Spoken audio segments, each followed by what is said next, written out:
नमस्कार। दिन भर की बड़ी खबरों में आपका स्वागत है। मैं हूं शिवानी।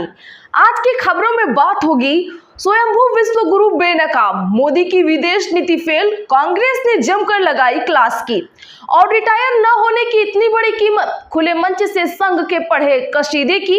वहीं घुटने पर आए नेतन्याहू सभी मुस्लिम देशों से मांगी माफी की, और साथ ही इस राज्य में बीजेपी को तगड़ा झटका, गुटबाजी तेज की। और खबर के अंत में बात होगी पहले सीट साफ करें फिर होगा फैसला, चिराग के ऐलान से एनडीए में पसरा सन्नाटा की।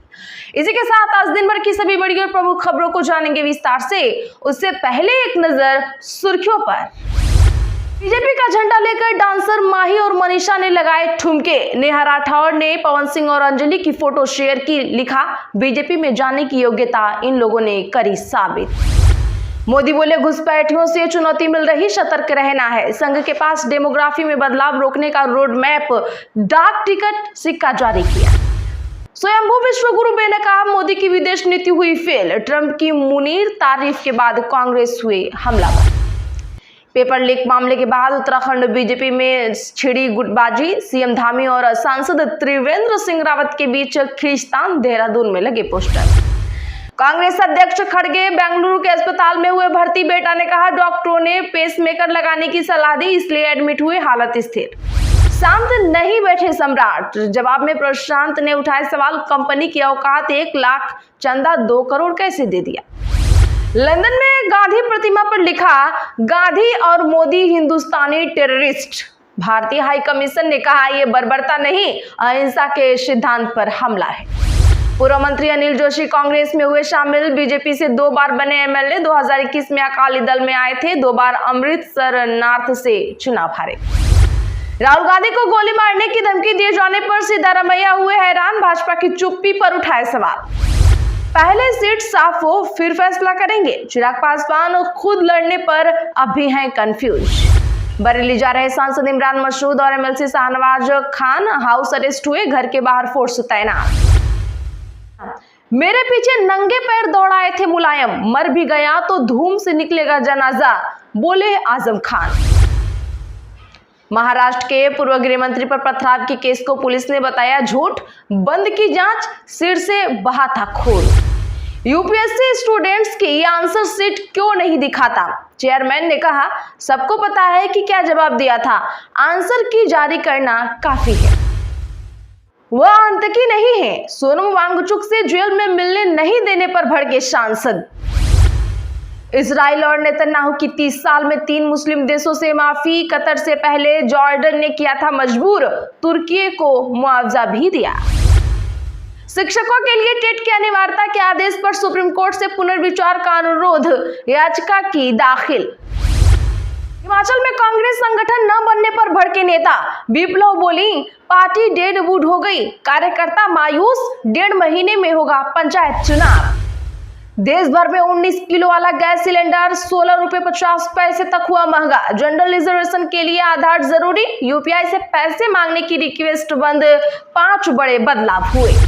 श्रीनगर में 15 युवा राष्ट्रगान के लिए खड़े नहीं हुए, पुलिस ने हिरासत में लिया। महबूबा मुफ्ती बोली भाजपा बंदूक की नोक पर कर रही मजबूर। चलिए जानते हैं बड़ी और प्रमुख खबरों को विस्तार से। उससे पहले वीडियो को लाइक करें, साथ ही आपसे रिक्वेस्ट है खबरों को आखिर तक जरूर देखें। बिहार में चुनाव से पहले मोदी सरकार का बड़ा दाव, बिहार के 16 जिलों में 19 केंद्रीय विद्यालय खुलेंगे। जी हां, बिहार विधानसभा चुनाव की तारीखों का ऐलान कभी भी हो सकता है। राजनीतिक दल कैंडिडेट्स को लेकर मंथन कर रहे हैं, बयानबाजी का भी दौर तेज है। आरा में सांस्कृतिक कार्यक्रम के दौरान आज भोजपुरी की मशहूर डांसर माही और मनीषा ने बीजेपी का झंडा लेकर डांस किया। इधर पवन सिंह के बीजेपी ज्वाइन करने पर नेहा सिंह राठौर ने तंज कसा है। विधानसभा चुनाव से पहले केंद्रीय कैबिनेट की बैठक में बिहार के लिए बड़ा फैसला भी लिया गया है। प्रदेश के 16 जिलों में 19 केंद्रीय विद्यालय खोले जाएंगे। पीएम मोदी की अध्यक्षता में हुई केंद्रीय कैबिनेट की बैठक में देश में 57 केंद्रीय विद्यालय खोले जाने की मंजूरी दी गई है, जिस पर 5,862 करोड़ रुपए खर्च किए जाएंगे। वही बता दें कि हाल ही में पवन सिंह का एक वीडियो वायरल हुआ था, जिसमें वो एक हरियाणवी सिंगर की कमर टच करते हुए दिखे थे। नेहा सिंह ने उस तस्वीर को शेयर कर लिखा है कि भाजपा की सदस्यता यूं ही नहीं मिल जाती, अपनी योग्यता साबित करनी पड़ती है। वहीं पूर्णिया से सांसद पप्पू यादव ने एसआईआर की फाइनल रिपोर्ट पर अपनी प्रतिक्रिया दी है। उन्होंने अपने एक्स पर लिखा है कि चुनाव आयोग ने 69,30,000 लोगों का नाम मतदाता सूची से काट दिया है। मेरा सवाल है कि इसमें से कितने लोगों को या उनके परिजनों को चुनाव आयोग ने नोटिस भेजा था। चुनाव आयोग ने राहुल गांधी जी के खुलासे पर कहा था, बिना नोटिस के एक भी मतदाता का नाम नहीं कट सकता।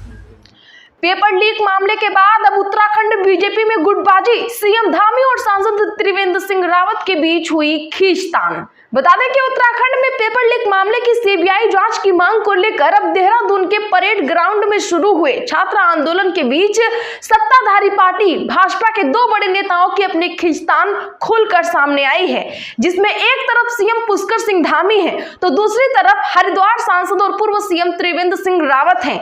दोनों के बीच चल रही आपसी खींचतान पिछले कई समयों से चर्चा का विषय बनी हुई है, लेकिन छात्र आंदोलन के बीच ये खींचतान खुलकर सामने आई है। आपको बता दो तो देहरादून के परेड ग्राउंड में 22 सितंबर से पेपर लीक मामले की सीबीआई जांच और परीक्षा रद्द करने की मांग को लेकर छात्रों ने प्रदर्शन शुरू किया था, लेकिन सरकार ने पेपर लीक मामले में जांच एसआईटी को सौंप दी।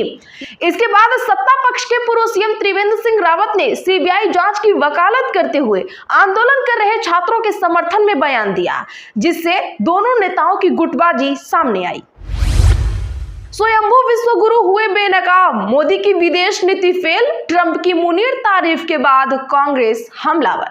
जी हां, कांग्रेस ने आज प्रधानमंत्री नरेंद्र मोदी पर निशाना साधते हुए कहा कि अमेरिकी राष्ट्रपति डोनाल्ड ट्रंप की तरफ से पाकिस्तान के सेना प्रमुख जनरल असीम मुनीर की तारीफ ने भारत की कूटनीति को कटघरे में खड़ा कर दिया है।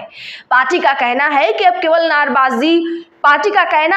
केवल नारेबाजी, डींगे मारने और भाषण झाड़ने से काम नहीं चलेगा। कांग्रेस महासचिव जयराम रमेश ने एक्स पर एक पोस्ट में लिखा, स्वयंभू विश्वगुरु और उनके चेले अब पूरी तरह से बेनकाब हो गए हैं। भारतीय कूटनीति के सामने गंभीर चुनौतियां खड़ी हैं। सिर्फ अमेरिका ही नहीं बल्कि और भी कई देशों के साथ संबंधों में दिक्कतें हैं। इसके साथ ही कांग्रेस ने ट्रंप के उस भाषण को भी साझा किया जिसमें उन्होंने पाकिस्तान आर्मी चीफ असीम मुनीर की जमकर तारीफ की थी। उन्होंने कहा है कि ट्रंप का असीम मुनीर के प्रति आकर्षण अब भी जारी है। मोदी बोले, घुसपैठियों से चुनौती मिल रही, सतर्क रहना है। संघ के पास डेमोग्राफी में बदलाव रोकने का रोड मैप। बता दें कि आज प्रधानमंत्री मोदी ने राष्ट्रीय स्वयंसेवक संघ के शताब्दी समारोह में कहा, संघ के स्वयंसेवकों ने कभी कटुता नहीं दिखाई, चाहे प्रतिबंध लगे या साजिश हुई हो। सभी का मंत्र रहा है कि जो अच्छा है, जो कम अच्छा है, सब हमारा ही है। उन्होंने इस मौके पर आरएसएस के योगदान को दर्शाने वाला स्मारक डाक टिकट और सिक्का भी जारी किया है। उन्होंने कहा, संघ के स्वयंसेवक जो लगातार देश की सेवा में जुटे हुए हैं, समाज को सशक्त कर रहे हैं, इसकी भी झलक इस डाक टिकट में है। मैं इसके लिए देश को बधाई देता हूं। साथ ही पीएम ने यह भी कहा कि अन्याय पर न्याय, अंधकार पर प्रकाश की जीत, यह भारतीय संस्कृति के विचार और विश्वास का कालजयी उद्घोष है। ऐसे महापर्व पर 100 साल पहले आरएसएस की स्थापना संयोग नहीं था, यह हजारों साल की परंपरा का पुनरुत्थान था। पहले सीट साफ हो फिर फैसला करेंगे, चिराग पासवान खुद लड़ने पर अब भी हैं कंफ्यूज। लोक जनशक्ति पार्टी रामविलास यानी एलजेपी-आर के अध्यक्ष और केंद्रीय मंत्री चिराग पासवान अभी तक मन बना नहीं पाए हैं कि बिहार के विधानसभा चुनाव में वो खुद लड़ेंगे या नहीं। चिराग पासवान ने कहा है कि पहले सीट बंटवारा हो जाए कि किस पार्टी को कितनी और कौन सी सीटें देनी है, तब उनकी पार्टी का केंद्रीय संसदीय बोर्ड तय करेगा कि उनको चुनाव लड़ना भी है या नहीं। बिहार बुला रहा है बोलकर चुनाव से पहले संकल्प सभाओं के साथ चिराग ने मुख्यमंत्री पद की रेस में कूदने का माहौल बना दिया था, लेकिन बाद में उन्होंने साफ कर दिया कि नीतीश कुमार सीएम है और आगे भी वही सीएम रहेंगे। चिराग पासवान के शुरुआती सभाओं के दौरान ये बात भी चली थी कि वो आरा में किस सीट से चुनाव लड़ सकते हैं। उनके बहनोई और पार्टी के सांसद अरुण भारती ने भी इस तरह की बातों को हवा दी। बरेली जा रहे सांसद इमरान मसूद और एमएलसी शाहनवाज खान हुए हाउस अरेस्ट, घर के बाहर फोर्स तैनात। सहारनपुर जिले में कांग्रेस सांसद इमरान मसूद और समाजवादी पार्टी के एमएलसी शाहनवाज खान को पिछले शुक्रवार को बरेली में हुए बवाल के बाद वहां जाने से पहले मंगलवार देर रात पुलिस ने उन्हें हाउस अरेस्ट कर लिया। सांसद इमरान मसूद ने बुधवार को अपने आवास पर संवाददाताओं से बातचीत में कहा, हम गांधी विचारधारा के लोग हैं। हम दोनों सुबह 6:50 पर जाने वाली ट्रेन से बरेली जा रहे थे। वहां हमें पुलिस उप महानिरीक्षक और अन्य अधिकारियों से मुलाकात करनी थी और हमें 1:30 बजे की ट्रेन से लौटना भी था, मगर हमें नजरबंद करके हमारा रास्ता रोक दिया गया।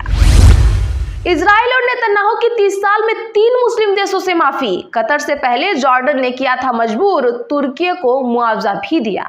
दरअसल बता दें कि हमास से जुड़े बड़े लीडर्स राजधानी के एक रिहायशी कॉम्प्लेक्स में सीजफायर को लेकर चर्चा करने के लिए इकट्ठा हुए थे। मीटिंग चल ही रही थी कि इजरायली एयरफोर्स ने रेड सी से बैलिस्टिक मिसाइल से इमारत को निशाना बनाकर वार कर दिया। हमले के 5 दिन बाद ही दोहा में 50 से ज्यादा मुस्लिम देशों के नेता इकट्ठे हुए और इजरायली वार की निंदा की। दबाव इतना बढ़ गया कि 20 दिन बाद नेतन्याहू ने व्हाइट हाउस से कतर के पीएम को फोन कर माफी मांगी। उन्होंने साफ कहा कि इजराइल दोबारा कभी कतर पर हमला करने की गलती नहीं करेगा। आज के लिए बस इतना ही। ऐसी ही खबरों के लिए चैनल सब्सक्राइब जरूर करें, बगल में घंटे के निशान को भी जरूर दबा लें, वीडियो को लाइक शेयर करना ना भूलें।